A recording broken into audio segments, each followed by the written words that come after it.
Bruh, what are you talking about? Porn has no drawbacks. Porn does not hurt you in any way. It's just porn. You can just watch it. It's not even anything, bro. It's just online sex. Like, it's not gonna affect you mentally, emotionally, spiritually, or physically. Is that you? Perhaps. Hey, on this channel, my goal is to provide you with content that's both educational, but also informative and entertaining. My goal is to make you laugh, but also give you knowledgeable insights that you can apply to your own day-to-day life. So, that may have been you, that may be you right now, and you're like, yo, porn has no drawbacks. But there is a point where virtual life begins affecting physical, real-world life. And here's an example of why that is. I was 8 years old when I was first, I uncovered accidentally a pornography stash, and you know, at 8 years old, didn't really realize it then, but just really didn't have a box for that. You know, nowhere to really put that, no way really to process that.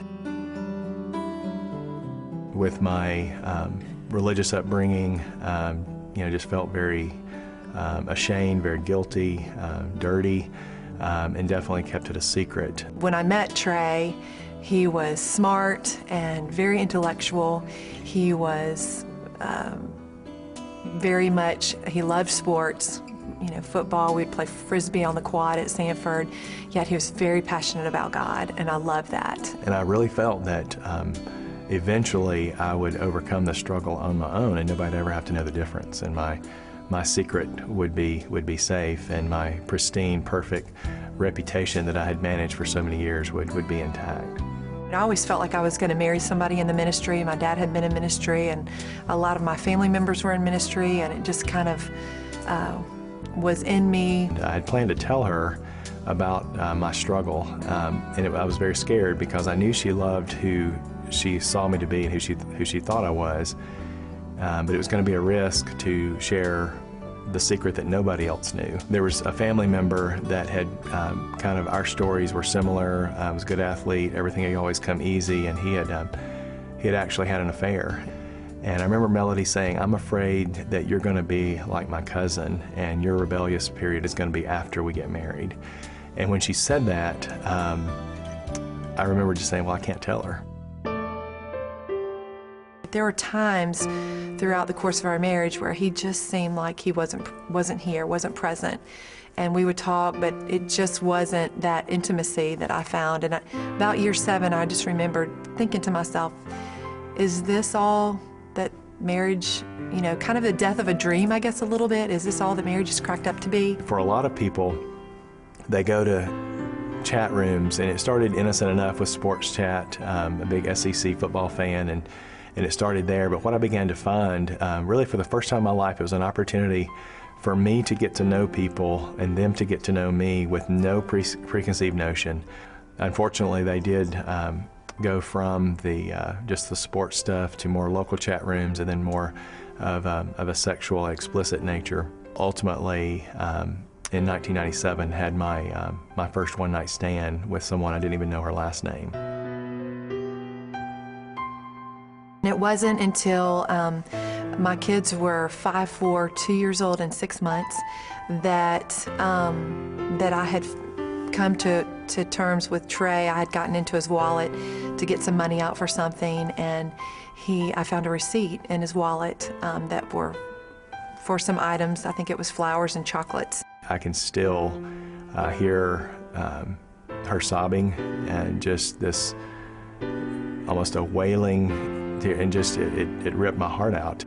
And Trey proceeded to tell me that he had over the course of 2 years, he had 7 one-night stands.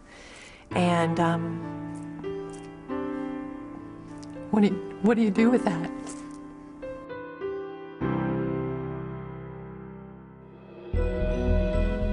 I began to learn that there is a pain that heals. And my entire life, any hint of pain, I would run to the medicine. In my case, it was pornography. For some people, it may be alcohol. For some people, it may be work.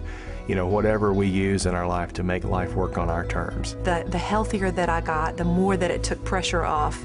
Trey's got to be this person for me. Trey's got to do this thing for me to set me at ease. And it was me through a lot of pain and healing that God allowed me to get to a place where I was comfortable in my skin. And that was the big turning point in recovery, and understanding that I was worth recovery, that I had value, and that God had created me for a much larger story than the small story that I was settling for. Rebuilding trust was seeing him in a different light.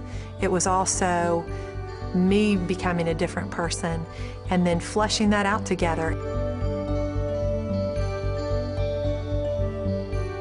There is hope for those who are struggling with sexual addiction.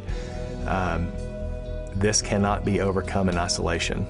Knowing yourself and being able to stand up for myself. I don't have to wait for him to stand up for me or to lead or show up or whatever. I can say what I think and I can say what I feel, and it's very freeing in a very healthy, healthy sense. For those who are struggling and maybe you believe some of the lies that you're the only one or nobody will understand, there are groups that can help to connect with other individuals who are on the path to recovery. So I have a ton of videos that actually go into a lot more detail about the effects porn can have on your body, both on your manhood down there, whether or not it can cause erectile dysfunction, which is your inability to get hard or stay hard, or to even enjoy sex to begin with. Also, it goes through how it affects your brain, rewires your brain, and how it makes you not really even, cause think about it, right?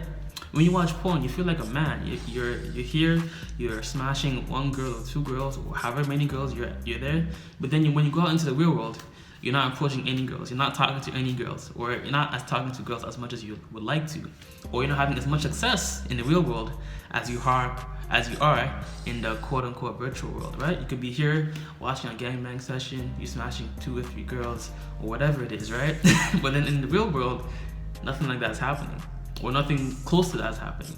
Maybe you haven't had real sex in the past 3, 4, 6 months, or you've been having sex on the regular online. And to say that it doesn't affect you is wrong. You may be one of the lucky few that has no drawback whatsoever, but do you really want to take that chance and continue watching porn? I don't think so. So click the link in my description, pin comment, for a free mini course that walks you through, free mini email course that walks you through detailed step-by-step scientifically proven methods.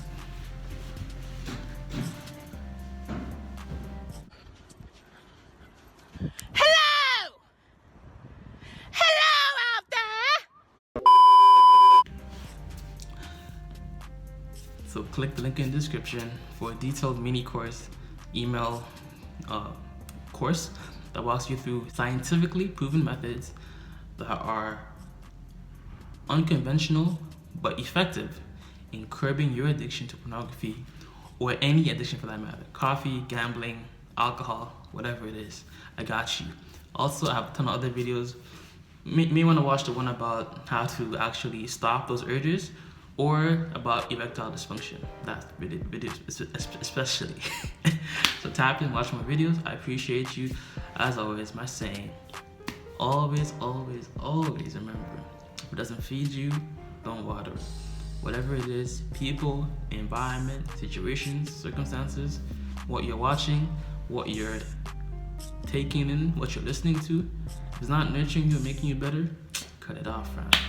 Alright, bro, and always remember as well, keep that same energy, be real, be authentic, don't be fake, and don't tolerate guys, girls, or whoever that show fake love or fake support to you. If they doubted you, overlooked you, slept on you, but now those same people want to support you, once you're at the top, you tell them, keep that same energy of doubt, straight up, all facts, no cap.